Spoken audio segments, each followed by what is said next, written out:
The airport buzzed like any other morning. Laughter, rolling suitcases, boarding calls. Officer Ryan walked beside his canine partner, Max, the dog whose instincts never failed. But as they crossed the terminal, Max froze. His nose twitched. His ears shot up. Then, without warning, he lunged toward a teenage boy holding a worn-out black backpack. People screamed. Security rushed forward. "Max, heel!" Ryan shouted, but the dog refused. Something inside that bag had triggered him, something alive.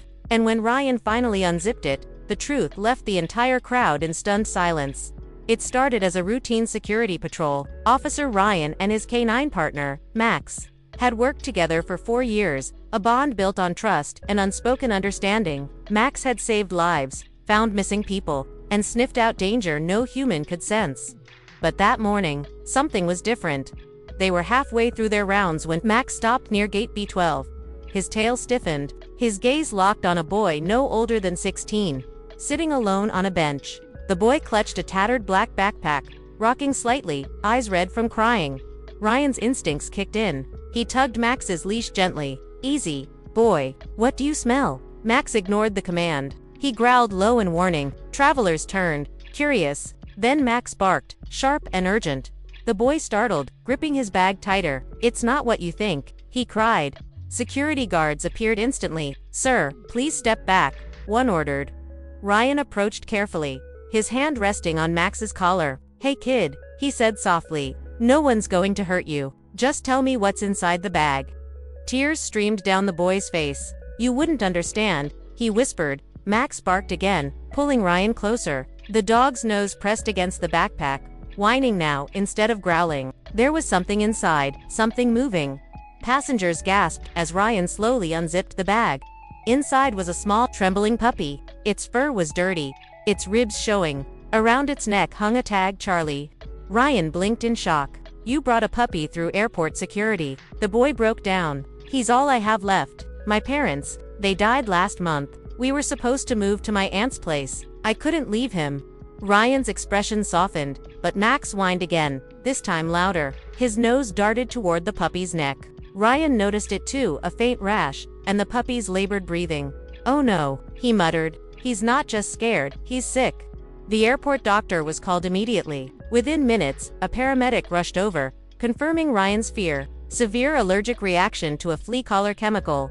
The medic said he wouldn't have survived another hour. The boy sobbed, hugging the small dog gently. "I didn't know. I thought it would help him." Ryan knelt beside him. "You did your best, kid." But Max knew something was wrong. He was trying to help. The boy looked up at the German Shepherd, eyes wide. "He saved him." Ryan smiled. "Yeah, he saved him." Max wagged his tail and licked the boy's cheek, sensing the tension fading. The crowd, once panicked, now watched in silence, some wiping away tears. But the story didn't end there. As the vet carried the puppy away for treatment, Max suddenly stiffened again. His head turned sharply toward a nearby trash bin. A low growl rumbled in his chest. Ryan followed his gaze. "What now?" Max barked once, then ran toward the bin, pawing at its base. When officers opened it, they froze. Inside, wrapped in foil, were small vials labeled T-compound 03, restricted biological. Samples meant for transport under supervision.